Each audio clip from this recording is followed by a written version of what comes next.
এবার একটি ভিন্ন রকম খবর। ৯,০০০ বছর আগের মানুষ দেখতে কেমন ছিলেন? দর্শক, চলুন সহকর্মী শাওন মাহফুজের প্রতিবেদনে দেখে আসি তার চেহারা।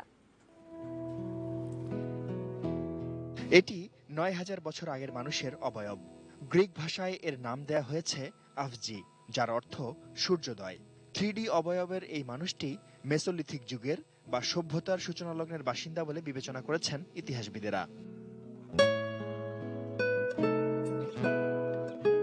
আফজির সিলিকন মডেল তৈরি করা হয়েছে বিশদ গবেষণার পর। ১,০০০ বারের বেশি সিটি স্ক্যান করা হয় তার মাথার খুলি। পুরো মুখের অবয়ব আনতে ব্যবহার করা হয় 3D প্রিন্টিং টেকনোলজি।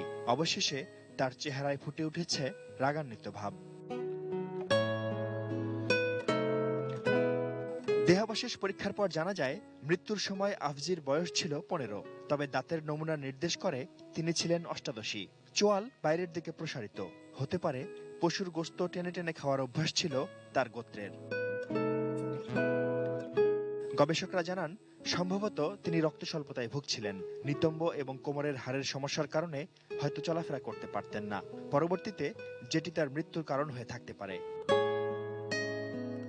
১৯৯৩ সালে গ্রিসের একটি গুহায় আফজির দেহাবশেষের সন্ধান পান দেশটির প্রত্নতত্ত্ব বিভাগ এবং সুইডিশ ল্যাবরেটরির বিশেষ একটি দল, যেখানে প্যালিওলিথিক, মেসোলিথিক এবং নিওলিথিক যুগের আরও অনেক আবিষ্কার হয়েছে।